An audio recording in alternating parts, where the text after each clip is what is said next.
ازيكم يا شباب، يا رب تكونوا بخير وفيديو جديد. تعالى بقى نروح على الصورة كده ونشوف الفلتر قبل وبعد. عندك هنا دي الصورة قبل ودي الصورة بعد. نروح على الصورة اللي بعدها، دي قبل ودي بعد، دي قبل ودي بعد. وزي ما انت شايف كده دي اعدادات اللايت. تعالى بقى نروح على اعدادات الكولر، ودي عندك اعدادات الكولر انا قللت الفايبرنس بس. وتعالى نروح على الكولر جريدنج ونروح على الهايلايت.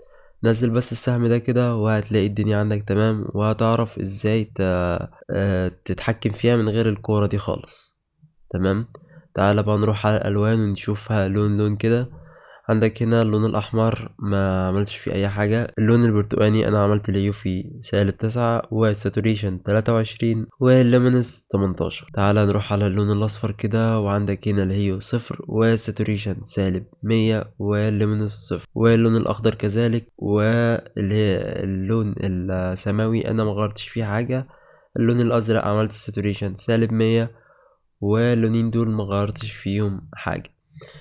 اول رقمين في الباسورد 20. تمام. في رقمين تانيين عشان الناس بترجع تقول انت قلت 20 والباسورد غلط وكده. في رقمين تانيين هم 4 ارقام، فلسه رقمين تانيين اقولهم في اخر الفيديو. تعالى بقى نروح على الافكت. عندك هنا ده الافكت اللي انا عملته. واخيرا تعالى نروح على الكيرف واوريك الكيرف البسيط اللي انا عامله ده. انا بقرب بس عشان ايه، النقط بيضة والصورة بيضة فانت تشوف الكيرف بس. ده الكيرف اللي انا عملته وبس كده. تاني رقمين 30 كده يكون الفيديو خلص. ومتنساش بقى اللايك وسبسكرايب عشان تشجعني، واشوفك بقى في فيديو جديد.